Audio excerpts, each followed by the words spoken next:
नमस्कार विद्यार्थी मित्रो, मी एकनाथ पाटील तात्या. माझ्या ऑनलाईन प्लॅटफॉर्मवर आपलं सर्वांचं स्वागत. आगामी सर्व परीक्षांसाठी ज्या काही प्रश्नपत्रिका असतात त्यामध्ये दिनविशेष याशी संबंधित एखादा प्रश्न असतो.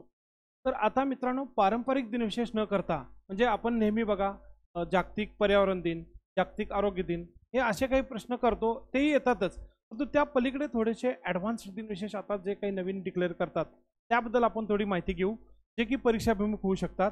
आज 10 फेब्रुवारी दिनविशेष काय याबद्दल थोडक्यात सांगतो. 10 फेब्रुवारी हा जागतिक कडधान्य दिन म्हणून साजरा केला जातो मित्र. जागतिक कडधान्य दिन, यालाच वर्ल्ड पल्सेस डे असं म्हणतात. पल्सेस म्हणजे यामध्ये सगळ्या डाळवर्गीय पिकांचा समावेश होतो जी प्रथिनांनी समृद्ध असतात. World pulses day. आता नेहमी प्रश्न कसा येतो की आता हल्ली असे बहुपर्यायी प्रश्न येतात बघा, की एखादा दिनविशेष सांगतात आणि त्याच्यातच उत्तर असतं. 10 फेब्रुवारी हा जागतिक कडधान्य दिन आहे. आता हे कधीपासून साजरा केला जातो? 2019 पासून. काही ठिकाणी 2016 असं पण वाचलं जातं, परंतु 2019 लक्षात ठेवा. 2019 पासून 10 फेब्रुवारी हा जागतिक कडधान्य दिन म्हणून साजरा केला जातो. आणि त्याआधी बघा 2016 हे वर्ष जे होतं ते आंतरराष्ट्रीय कडधान्य वर्ष म्हणून साजरं करण्यात आलं. हे आपल्याला लक्षात असावं. 2016 हे आंतरराष्ट्रीय कडधान्य वर्ष म्हणून साजरा करण्यात आलं आणि 2019 पासून 10 फेब्रुवारी हा जागतिक कडधान्य दिन म्हणून साजरा केला जातो. जसं 2016 हे आंतरराष्ट्रीय कडधान्य वर्ष साजरं झालं, तसंच आता सरलेलं 2023 हे वर्ष जागतिक राळे वर्ष म्हणून देखील साजरं करण्यात आलं. यालाच आपण भरड धान्य असं सुद्धा म्हणतो. तर हे दोन वेगळे विधानात्मक प्रश्न होतील. विधान अ, 2016 हे आंतरराष्ट्रीय कडधान्य वर्ष म्हणून साजरं करण्यात आलं. विधान ब, 2023 हे आंतरराष्ट्रीय राळे वर्ष किंवा आंतरराष्ट्रीय भरड धान्य वर्ष म्हणून साजरं करण्यात आलं. यापैकी कोणतं बरोबर आहे? अ ब दोन्ही बरोबर, अ बरोबर, ब चूक, असे कुठलेही 4 पर्याय येऊ शकतात. त्यानुसार आपण सगळं लिहिण्यापेक्षा तुम्हाला हा प्रश्न मी एक सांगतोय. तर 2016 आणि 2023 ही दोन वेगळी वर्ष अन्नधान्यांशी संबंधित आहेत. एक कडधान्याशी संबंधित 2016 हे वर्ष आणि दुसरं 2023 हे भरड धान्यांशी.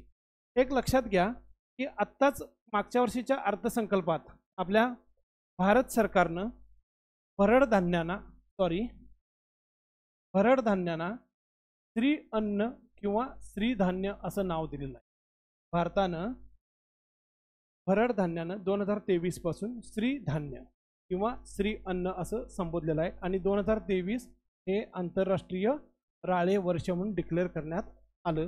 मित्रांनो, हे लक्षात घ्या. आता परत पहिल्या प्रश्नाकडे आपण वळूयात की 10 फेब्रुवारी हा जागतिक कडधान्य दिन.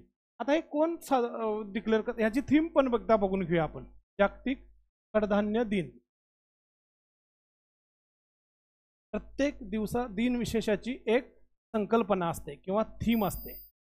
आपण याची थीम बघू. 2024 या वर्षाची थीम बघूया किंवा संकल्पना. याच्यात बघा अशी थीम आहे, कडधान्य जमीन आणि मानवाच्या पोषणासाठी. काय आहे थीम मित्रांनो? कडधान्य जमीन आणि मानवाच्या पोषणासाठी. इंग्रजीमध्ये बघा, pulses nourishing soil and people. ही संकल्पना सुद्धा विचारली जाते. म्हणजे आता एवढ्यात आपण काय काय बघितलं? 10 फेब्रुवारी दिनविशेष काय? जागतिक कडधान्य दिन. 2024 ची संकल्पना काय? कडधान्य जमीन आणि मानवाच्या पोषणासाठी. कारण कडधान्य कसं म्हटलं जातं बघा, कडधान्य प्रथिनांचा स्रोत आहे. आणि दुसरं महत्त्वाचं की आपल्याला नायट्रोजन हा कडधान्यांच्या मार्फत मिळतो. आपण मुक्तपणे तो घेऊ शकत नाही.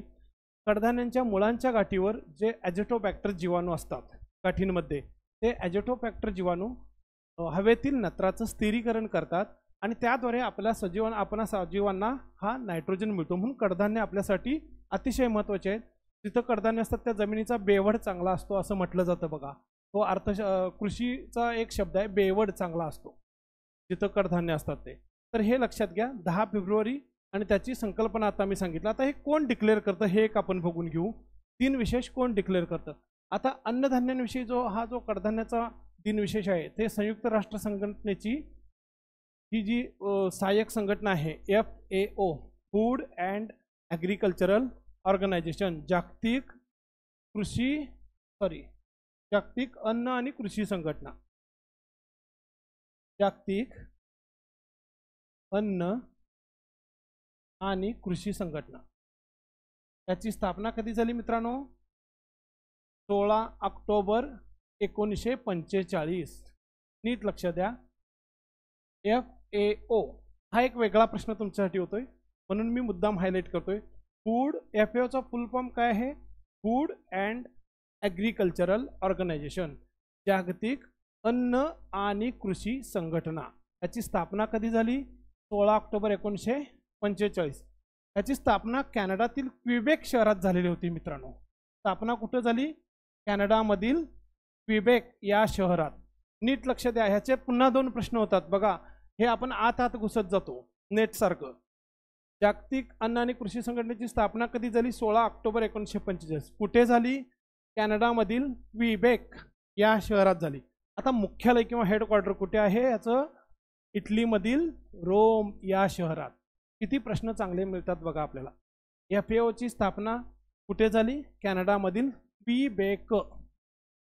क्विबेक या शहरात आणि त्याचं मुख्यालय आहे इटलीमधील रोम या शहरात. हे नेहमी लक्षात ठेवा मित्रांनो, लिहून घेतला तरी चालेल. स्थापना कुठे झाली आणि त्याचं मुख्यालय कुठे. आता सगळ्यात महत्त्वाचं 16 ऑक्टोबरला मी काय हायलाइट केलं की 16 ऑक्टोबर हा एक दिन विशेष वेगळा करा. याला जागतिक अन्न दिन म्हणून साजरं केलं जातं. जागतिक अन्न दिन किंवा वर्ल्ड फूड डे कधी असतो? 16 ऑक्टोबर. का असतो त्याचं उत्तर आता समजलं का? 16 ऑक्टोबर या दिवशी जागतिक अन्न आणि कृषी संघटनेची स्थापना झाली मित्रांनो. असे एकमेकाशी रिलेटेड हे प्रश्न आहेत, त्यासाठी तुम्ही इतके डीप जाऊन अभ्यास केला पाहिजे. म्हणजे पाठांतर आंधळ करण्यापेक्षा लिंक जर झालं तर तुम्हाला एकाच्या 5 मिनिटाच्या लेक्चरमध्ये किमान 10 प्रश्न मिळालेले आहेत. एवढं माझं चॅलेंज होतं. म्हणून आपण 10 फेब्रुवारीपासून सुरुवात केली, आणखी 16 ऑक्टोबरला आपण येऊन थांबलेलो आहोत. तर मित्रांनो जाता आता पुन्हा एकदा आपण बघूयात. 2016 हे आंतरराष्ट्रीय कडधान्य वर्ष झालं. त्यानंतर 2023 हे आंतरराष्ट्रीय राळे वर्ष किंवा millet year.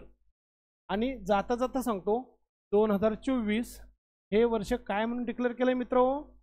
International year of camelids. हेही लक्षात ठेवा.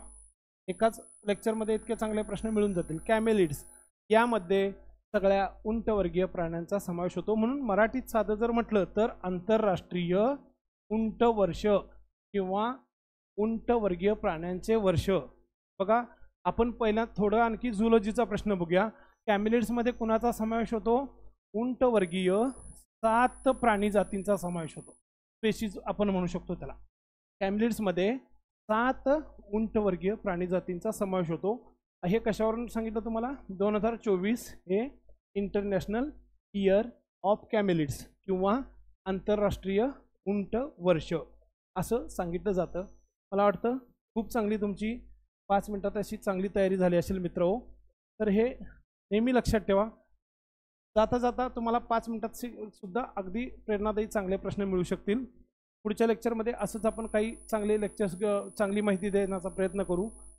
नेहमी तुमच्या हातात असू दे तात्यांचा ठोकळा, जो की तुमचा एक यशाचा चांगला भागीदार बनू शकतो. धन्यवाद मित्र.